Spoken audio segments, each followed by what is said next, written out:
Hi, hope you're having a good week. Hope you're enjoying or getting something out of these kind of midweek refocus our thoughts with so much going on. And man, if you're like me, it seems like everywhere you go, you can't get away from discussions about coronavirus. It's everywhere, and sometimes it's good to kind of get away from that and just focus on some other things, and especially things that are of higher importance. So I hope these are good for you. I know it's really good in developing them for me to do just that. You know, sometimes I'm a little slow on the uptake, but I've noticed that there are groups, and you've probably heard of them too. There was a church in Korea that when the virus first came out, they were asked to disband like everyone else, and they were defiant of it. Large group, and they basically said no. I mean, a large enough group that it became a hotbed of coronavirus. And subsequently, because of that, I mean, the church was an incubator. And because of that, it spread to a lot of folks and it got traced back to them. Now, from a journalistic perspective or from the perspective of a non-believer or even a skeptic, that really looks bad. Because the question then is, why are you defying? Why are you being so uncaring to everybody around you, all of those kinds of things. So, it got me to thinking, and I had heard of a couple of discussions about a couple of churches in the South, even in the United States. One in Dixie that when interviewed in a newspaper interview, the pastor was saying, we have a machine in our church. When you walk in, the machine, and he didn't explain what it does or how it does it, but it takes away the coronavirus or the ability for the coronavirus to get to you. Another was an interview that I heard on television with a pastor that was talking about that if anyone, come on to church, if anybody has a problem, I will blow on you, and if I blow on you, it will cure the coronavirus. And as I did some investigation, I began to realize that the people who are being most defiant about this and demanding to be able to meet are the people who believe in modern day miracles. And if you understand from that theology, they almost have to do this, because if they don't meet, then what they're saying is there's a disease out there that we can't potentially cure. So we kind of have to meet. We kind of have to test the waters, if you will.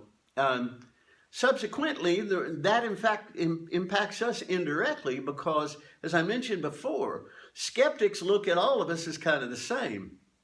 And, if you go to a restaurant, that restaurant is identified by their worst employee. The worst employee makes the whole thing look bad. And in the same way, when a skeptical world or a non-believing world looks at Christianity or Christendom or whatever, they lump us all together. So when I hear folks on television or being interviewed in the newspaper saying, I blow on you, or we've got a machine or whatever, they have to, in a sense. Because if they do what we're doing, they've admitted that we can't defeat this illness with our miracles. That undermines the power of their miracles. It undermines so much of their theology. So they have to kind of, sheets to the wind, we're going to have to go with this. And it's the frustration with that to me is I'm as frustrated with them and that theology as the non-believer is. I'm as frustrated with them as the skeptic is. Because what you're saying is just nonsense. What you're saying is reflecting on me, even though I'm not a part of your fellowship or your belief system or your theology. So I think, guys, I think continue in well-doing is what I would say, that what we are presenting in a united front and all of those kinds of things is really a belief in Scripture as it's presented, not a crazy form of it or whatever. And what we're doing is, and again, kudos to our elders, what we're doing is being wise as serpents, but harmless as doves.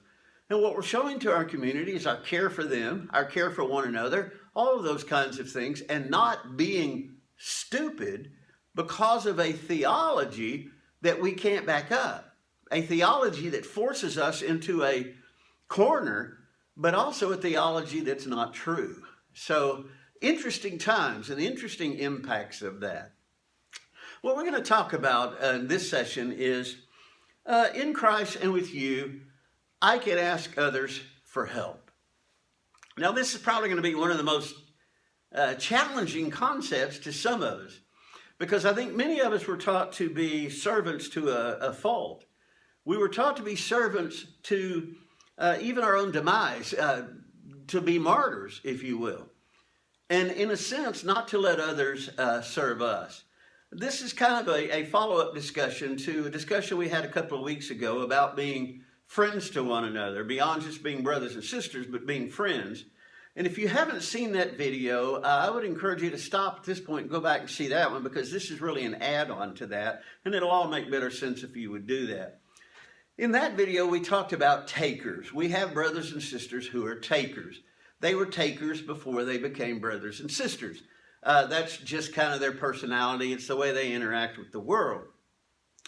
This one, we're going to talk about givers, if you will, the dangers of being givers. You probably didn't know that there was a potential problem in being a giver. And we're going to investigate that a little bit. Not at all having you get rid of your willingness to give and all of those kinds of things, but looking at it from a different nuance that creates maybe a balance. Burnout is one of the challenges, the realities of extreme givers. And there are extreme givers. They will run themselves into the ground. And that's not good. It's not good. And I've noticed in years and years of ministry that there are some folks you have to protect from themselves, because they will give and give and give and give and give till they don't have anything to give. Then they can become burned out and even cynical and frustrated. And I've seen this in teachers. I've seen this in ministers. I've seen it in all kinds of folks that once they get to a point where they can quit, they quit. And I want you to understand that both givers and takers both have boundary issues. And we're going to talk about that a little bit. See, givers and takers create a balance, if you will. And that's an unhealthy balance. It's like sadists and masochists. Yes, they balance each other, but the whole relationship is imbalanced. It's an unhealthy partnership. I'm not talking about our relationship, and this is a disclaimer, I'm not talking about our relationship with the world, because to the world we are kind of martyrs. We do give, we do sacrifice, we expect to be persecuted in response and all of those kinds of things. But what I'm talking about is our relationship with one another, and that relationship is based on love. Our relationship with the world is we love them, but it's not a love relationship, them to us. It's different when we talk about you and me together. And I'm not talking about takers. And those are folks who are going to try to use, in their minds, they're going to use what I say as a justification for remaining takers. Now, in order to do that, we need to talk about vocabulary. As we talked about in the previous lesson, there are those that give and those that take. There's a third category that I want us to look at, and that's the one that I think brings us balance. Givers give, takers take, and I think givers have begun to believe that there's always going to be takers, there's always going to be needy people, etc. Now, the neediness comes from a lot of different things, but I'm talking about in the body. In the body, needs are taken away when a body meets all of its needs. And we're going to look at Acts chapter 2 in a few minutes. It's exactly what happened in the first century church. There was nobody that had a need that wasn't met, because there was nobody that wasn't sharing what they had. That's the third word I want us to look at. So we're going to look at givers, and I mean givers to the martyrdom sense. Not givers to the world, where we do, in a sense, become martyrs, but I mean giving to one another, to where we give ourselves out, and we're not able to maintain the longevity of a relationship. There's givers, and there's takers, and then there's sharers. Now, this is the biblical concept, especially within the body. One of the most fundamental skills that we teach children, especially in kindergarten and preschool, is how to share. Now, when I say that, in your mind, you may interpret that of how to give away. We think of sharing as no longer playing with a toy so that someone else can have it. So sharing means I had it, and one of the first things that kids learn how to say is mine. This is mine. And so we have to teach them, you have to share it. And the idea is, when I share, the idea is I'm going to lose the toy. I was playing with a fire truck. Teacher says, you need to share. You need to learn to share. You need to share. Share means that Tommy gets to play with the truck. And so the perception is sharing means that I give it away. I lose the truck, at least for a while. What I want us to understand, it actually involves everyone in the daycare having access to all the toys and taking turns. It's not a loss. In fact, it's a give-take. And so as I give Tommy the fire truck, Susie gives me the toy that she was playing with. We're sharing them. It's not a matter of one loses and one gains, one gives and another takes. Sharing is we all have access to all of it.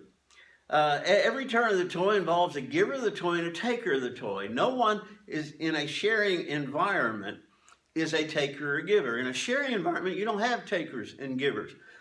You have everyone putting things in a pile and then folks taking out of the pile whatever they need, including you and including me. Every member of the church, every member of a body, every member of a corporation, anytime you have a group of people, can be put on a continuum. So we start at the left and we say there are takers. Then there are those who give a little bit and take a lot. Then there are those who give and take out of a balance. Then there are those who give lots and take little. And then there are those who are givers and don't take. And I think many of us have the perception that to be a taker is a bad thing. To be on the other end is a good thing. That's the better place. So where I want you to understand is there's really designed to be a balance here. Love is about mutuality, not a one-way relationship.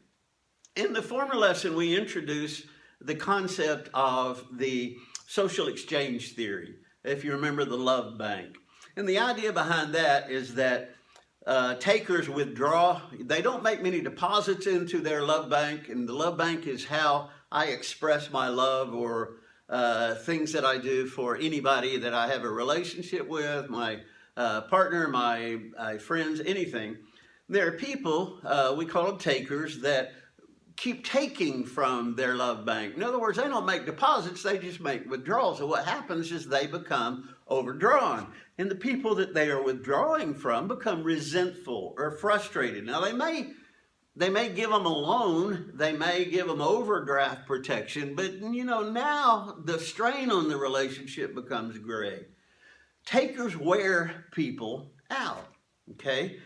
Now givers make deposits but never make withdrawals. And I'm talking on the extreme ends of the continuum. They burn out. Now takers wear people out. Givers burn out because somewhere they've learned the idea that I need to deposit in other people's love bank, but I should never make a withdrawal. Now remember, the title of this lesson is, in Christ and with you, I can ask for other people's help. Now that may frighten you. The idea of being in a situation where you ask someone for help, and I want you to understand that can be the greatest blessing that you give to some people, is to ask them for help. Sharers give and receive resources and never run out of resources or motivation. That's important to sharers. Now remember, takers wear people out, givers burn out. I've seen it, you've seen it. Sharers give and receive resources and never run out of resources or motivation. Acts chapter 2, verse 42, I referred to this a minute ago. And they were continually devoting themselves to the apostles' teaching, to fellowship, to breaking of bread, and to prayer. And everyone kept feeling a sense of awe. Many signs and wonders were taking place through the apostles. And all those who had believed were together, had all things in common, and they began selling their possessions and property and were sharing them with all as anyone might have need. All right, now let's consider that. They were selling their possessions and sharing with all. Who's included the all? Me. Me. So everything's put in a pot, and whoever needs, you take it. It's not half of them gave and the other half took it. It's that we considered this to be mutual. We consider this not to be mine, but ours. So if there is something that you contribute that I need, that's why you contributed it, and vice versa. We all remember that Jesus washed feet, servant, martyr, if you will. John chapter 13. Then he poured water into the basin and began to wash the disciples' feet and to wipe them with the towel with which he was girded. So he came to Simon Peter and he said, Lord, do you wash my feet? Jesus answered and said, what I do you do not now realize, but you shall understand hereafter. Peter said to him, never shall you wash my feet. Jesus answered him, if I do not wash you, you don't have part of me. This is an important concept. For you to have part in me, you have to be invested in me. So what Jesus did is he wanted to wash his feet. Now, Peter is you and me.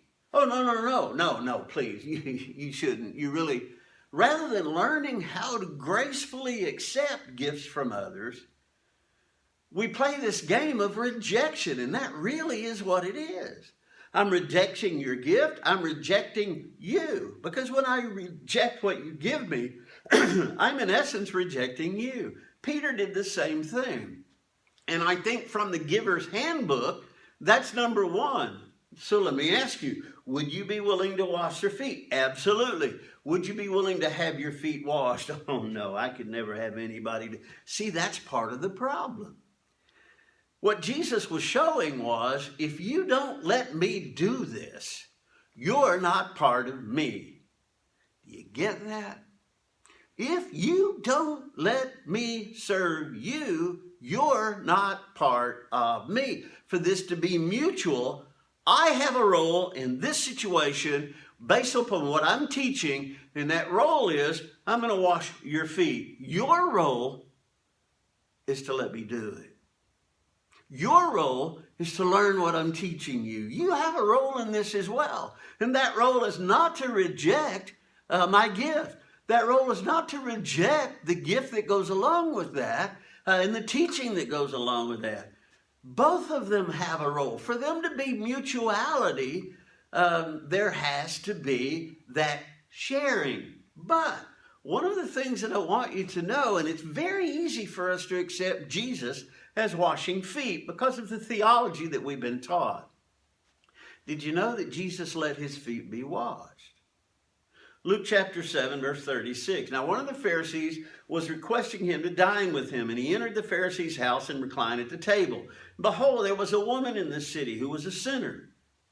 When she learned that he was reclining at the table in the Pharisee's house, she brought an alabaster vial of perfume, standing behind him at his feet, weeping. She began to wet his feet with her tears, and then wiping them with the hair of her head, kissing his feet and anointing them with perfume. In chapter 7, verse 47, Jesus said, for this reason I say to you, her sins, which are many, have been forgiven. For she loved much. But he who is forgiven little loves little. And he said to her, your sins are forgiven. What she was doing was loving up on him. I think she was overwhelmed to be in his presence, and the message that he brought of such hope and salvation and forgiveness, which he didn't get so much from the Jews. What did she want to do? I want to show my love back. I want to share with you. I want this to be a mutuality. Not that I can ever be on your level, not that I can ever pay you back or whatever. I just want to say thank you. But I don't have the words. Probably the most valuable possession she had was that very expensive perfume. And she is washing his feet. And he let her do it. And we're going to see in a couple of minutes why he did. But what I want you to understand is commonality, common, communion, together, body, family, however you want to say that, is all about mutuality. 1 Corinthians chapter 12, verse 4. Now there are a variety of gifts, but the same Spirit. There are a variety of ministries, but the same Lord. There are varieties of effects, but the same God who works in all of these in all persons. But to each one is given the manifestation of the Spirit for the common good. Now here's the idea. If we've got a congregation of 350 people, there are 350 ministers. And it's for the common good. It's for the body. Okay? Who are they going to minister to? If you're saying, oh, no, not me. Oh, please, no. And we call that being nice.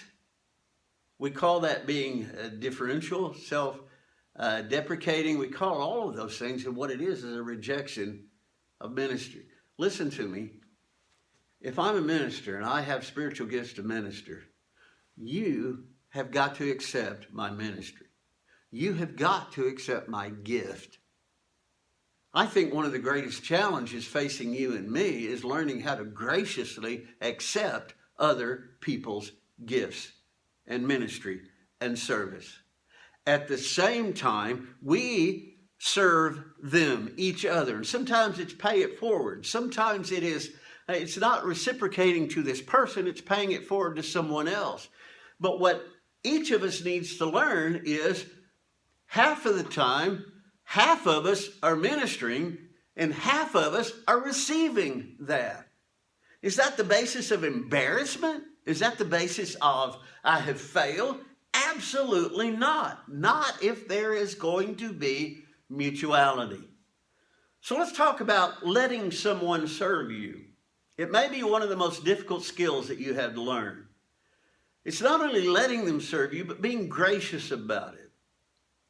I don't remember what class it was, but there was a guest speaker once that came to one of our classes and talked about how to accept a gift, how to accept an award. And the thing is, most people are not good at that. I mean, watch any award ceremony. Watch it, the Golden Globes, Academy Awards, or whatever, and you're going to see how difficult it is for people to graciously say, I am humbled. Thank you. God bless you. Rather than going off on a rampage or whatever and just ignoring the gift and rejecting the giver of the gifts. If no one will receive, others cannot give. If you don't learn to accept gifts from others, they cannot give gifts. But it kind of seems kind of passive to us, doesn't it? They're doing the work and I'm just sitting here. Jesus probably laying, and this woman came up and started washing his feet, and he's just being passive. No, brothers and sisters, he's letting her be involved in him. There's no connection if there's no involvement. There's no connection if we don't have an investment in one another. And he had already invested himself in her with the teaching, and obviously she had received the teachings, and she wanted to invest herself in him, and he understood how important that was. We're afraid of letting someone serve us because it seems so needy. It seems selfish because it's about me. We'll talk about that in a moment. Because it's not. Love is never about us. Love is doing what is best for someone else. Now, if someone else needs to serve, if someone else has a gift and a passion to use it, isn't the loving thing to allow them to do that? But let's take it a step further, because in this lesson, we're not just talking about allowing it. We're talking about asking for someone to help. If someone helps you, do you take that as a sign of your weakness? Do you get offended because they think you're incapable? Oh, can I help you with that? Oh, I can handle this. Wow. You just rejected someone that wanted to invest something in you. They could stand there and watch you do it, but they wanted to connect with you through service. Do you take that you're incapable? Is it humbling to you?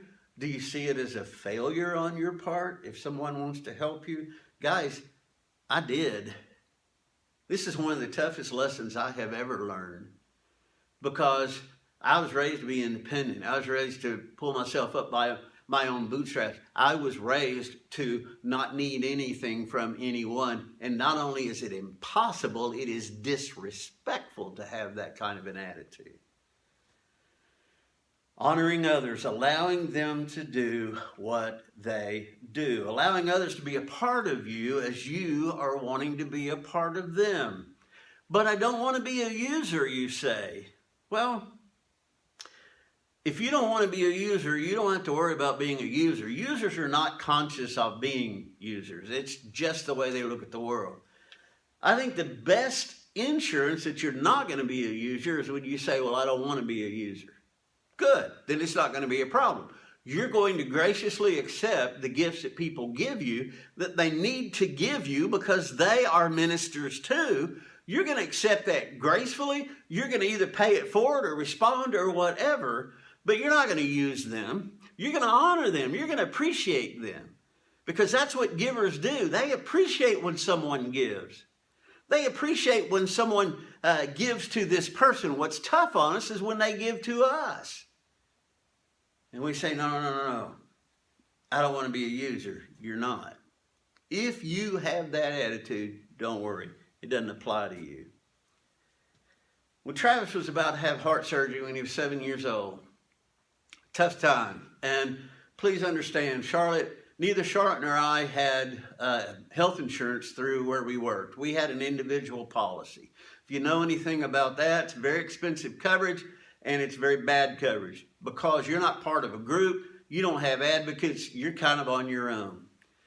And so when we understood that he was going to have this surgery, I started trying to plan. I got in touch with the hospital, got in touch with the surgeon, all of this. What do you anticipate the cost is going to be? Got in touch with our insurance company, and they told me what we do based upon what the doctor's going to do, etc. We have what's called reasonable and customary charges. And that's based on an average of doctors. Now, the problem we had was the surgeon who was going to do his surgery, there was only like 6 in the nation because of the nature of it, especially with a small child. And luckily 2 of them were in the state of Oklahoma, one in Tulsa and one in Oklahoma City. And what our insurance company came back and they said, now reasonable and customary on a heart surgery is this. I said, but I want you to understand this is not just a heart surgery, it's a unique situation, it's on a child, and we're going to have to pay the only one of 6 surgeons that could do that. We see those 6 were not the average. They were not where they took their average. Long story short, I knew going in that we were going to be up probably $20, $30, $40, maybe even $50,000. All right, we're going to do it because the situation with our son. And, but as a dad, I'm concerned not only about having a healthy son, I also don't want him to be bankrupt through this situation. And a friend of mine said, once caught me in a situation, we were talking on the phone, and he said, you sound down. And I said, I'm kind of down. I said, this surgery that Travis is about to have, it could very well send us into bankruptcy. I don't know how in the world we're going to be able to pay even our part. And we talked on a little bit and then it ended up hanging up. Next day, he walked in my office and he said, Steve, after we hung up on the phone, I made 4 calls and I have $100,000 standing by just waiting for you to give the word. You just give the word and that money will be yours within 48 hours. Blown away. Absolutely blown away. He said, look, the only thing I want you to concern yourself with is your son, his surgery, making it through that and taking care of him. The rest of it, don't worry about. Now, guys, I never would have asked anybody to do that.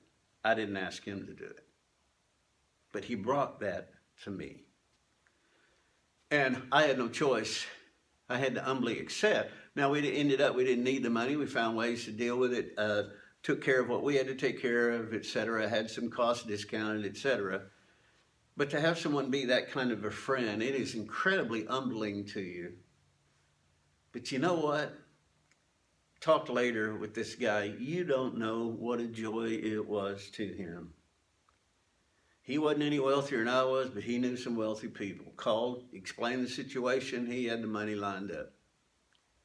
And that meant so much to him to be able to do that, because he loved me. He loved Charlotte. He loved Andrea. He really loved Travis. So going beyond allowing people to help to asking them to help. And that goes back to the what's the best for the other person. Agape love is about doing what's best for the other person. Primarily, whether you're a giver or a taker, is what's best for you. It's what meets your needs. Love's about the other person. Sometimes they need to receive. Sometimes they need to give. Mutuality. If I'm not comfortable about other people doing things for me, then that's about me. You see, that's where it becomes selfish. And I can say, well, I don't feel comfortable when people do this. That's about you. You're thinking about you. Yeah, but it makes me uncomfortable. It should make you nothing but blessed. That someone cares that much about you, that someone wants to minister to you, someone wants to care for you, they want to invest in you. And you know what? If they decide that they want to take the most valuable jar of oil that they have and put it on your feet, bless them and thank them. Don't belittle it. Don't say, oh, no, not my feet, etc. Just say, wow, this is tremendous. God bless you and thank you for caring so much about me and his service and learning how to receive.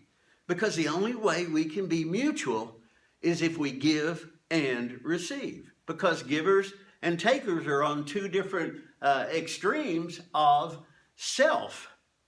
It's about me. It's about what's best for me and what I want to do. And I feel best when I give. I feel best when I receive. It's not about you. And Jesus understood. He sat there or lay there and let her wash his feet because she needed to invest in him. And he desired that people would invest in him. And he had trouble finding people that would. What if the other person needs to give? And every disciple needs to give. What if they need to give to you? What if they need to show you love or honor or compassion or care? What if the other person wants to be a part of you or what you're doing? Could allowing the other person to give to you be what is best for them? Absolutely. Remember, nobody can serve unless somebody is served.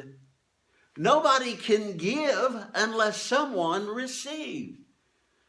Freely you have received, freely give. He's not putting down either one. It's all part of the process. I think that's what Jesus was trying to show when his feet were washed. Now let's go back to Luke chapter 7 just for a moment. Turning to the woman, he said to Simon. Now notice this. Turning to the woman, he said to Simon, do you see this woman?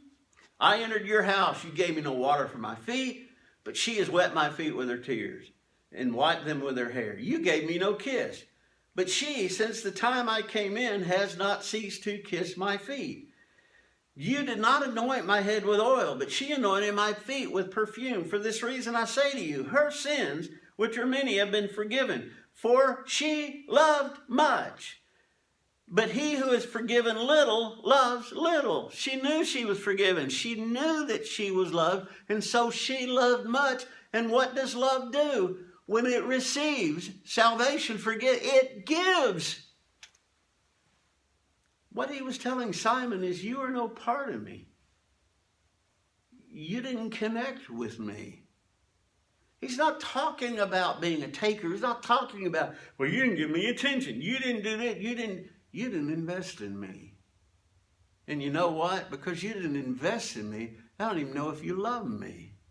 Because, guys, we can't know if someone loves us unless they invest. Someone can't know if we love them unless we invest. And the great thing is, God will give us everything that we need so that everyone can invest. Please remember, no one gives because no one has. You can't be truly a giver or a taker Because you got nothing to give, you've got nothing to take. All resources belong to God. So we got to take the arrogance out of this.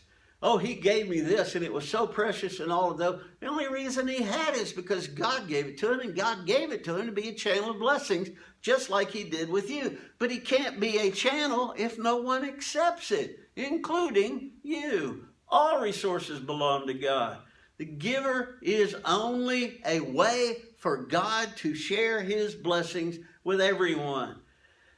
A giver is a channel. A taker is supposed to be a channel. We are dependent because we are born with nothing and will die with nothing. The Lord giveth, the Lord taketh away. That's where we are. But the desire to be independent is the desire to be God. If I can make others dependent on me, but I'm not dependent on anyone, that's God's role. Givers trade giving for love. My worth comes from what I can get from you. If I give enough, you will love me. You are limited in resources. So givers trade giving for love. I don't feel like I'm lovable in and of myself, so I'm going to give to you so that you will love me for what you get versus who you are. And we're sharing blessings. You love me because I'm your brother and sister in Christ. I'm your friend. We share blessings as an expression of that. It doesn't cause that. Desire for control in a relationship is independence. You don't stay with me because you love me. I'm unlovable. You stay with me because of what I give to you. Mutuality is the fear of dependence. I might invest and you might leave me. I might share and you'll take what I share with you and hurt me. It's not what love ever does. But if you do that, if you have that desire for independence, you'll get it. People will understand you don't need them. They'll understand that you live independent and you'll die alone. That's one of the reasons that givers burn out, is because they often end up alone. It's kind of like Paul in prison. All of those people, Paul in prison in Rome, all of those people that he had devoted his ministry to, all of those people who need to thank him because they're even Christians. Where are they now that he's in prison? You see, they were takers in a sense, and they didn't share with him. They didn't take a risk of going to visit him in prison, and he was frustrated about that. 2 Timothy chapter 4, he says, there was no one at my defense. May God not hold it against them, because that's a bad thing. Not because they didn't visit him and I'm feeling alone and all that kind of stuff, because we shared the gospel. We should share everything. Told my kids, Charlotte and I both told our kids that we're going to give you an undergraduate degree. I told them, once we get your loans paid off, because we had to borrow money to help get our kids through, Christian education is not cheap, especially tried to get my daughter to learn how to kick a football so she could get a scholarship, but it wasn't going to happen, all right? So we didn't get any discounts. They didn't get academic scholarships, whatever. We had to go the loan route and borrowed quite a bit of money. And I told them, when we get this paid off, I expect steak dinner. And kept reminding them of that from time to time, and called my daughter and got her loans paid off first and said, your college loans are paid for. And the reason I was doing that is because, they were in the process of buying a house and wanted you to know that your credit, because they took out the loans in their names, the loans that they could, and we paid them. And I said, you're free and clear. That's not going to show up on your credit. And if it does, then you need to challenge it, because that has been paid off and I've got the documentation. She and her husband took us to Fleming's in Tulsa. And she insisted, Dad, I want you to get steak and lobster. Steak and lobster, which I did. And I want to tell you, and part of it was, a little bit of this joke kind of thing. And Charlotte believed I was just me and Dad and me and Steve and all that. But also, I wanted them to share an investment with me. Not a payback. You can't pay back a college education loan for a steak dinner. But it was one of the most beautiful nights, because, and it was amazing to see my daughter, because, we got the best service. We got the best food. My meal cost almost $100. I felt bad taking it. But she kept insisting, and no, we're going to get dessert. Honey, we're stuffed. No, we're getting dessert. I mean, it was such an honor for her to host this night and to do all of these things to say thank you. And that's really all I wanted her to experience. I wanted her to be a part of that process of not just going to class, but I wanted her to be a part of the process of the ownership of her degree. And it was a beautiful night. And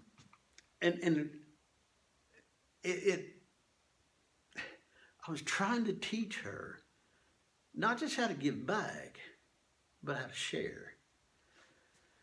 God's given us access to everything. 2 Peter chapter 1, seeing that his divine power has granted us everything pertaining to life and godliness. 2 Corinthians 9, God is able to make all grace abound to you, that always having all sufficiency in everything, you may have an abundance for every good need. God can give you everything that you need so that you have an abundance for every good need. As it is written, he scattered abroad, gave to the poor, his righteousness abides forever.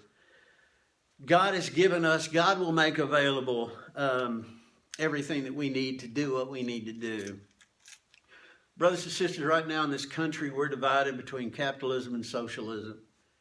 And they're both failing. They both will always fail.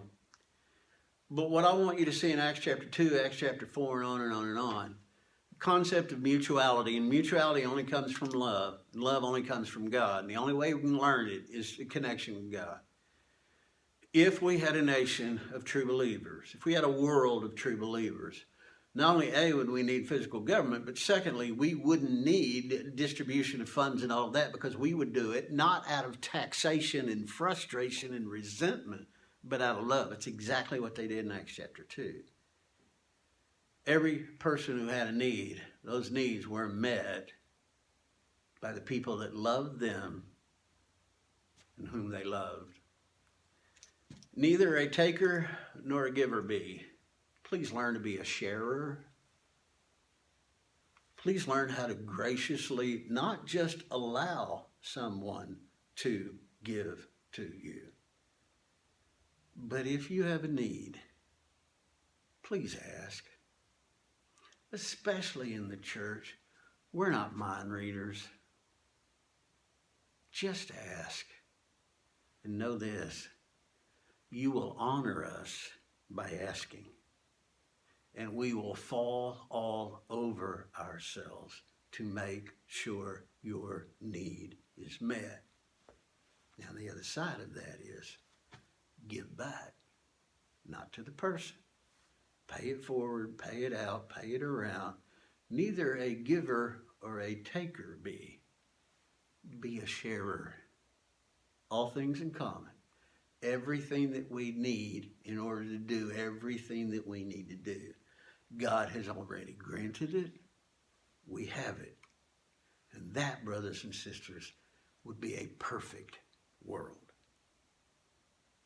God bless you as you grow in him. God bless you as you continue to commit yourself to him. Now, ask yourself one question.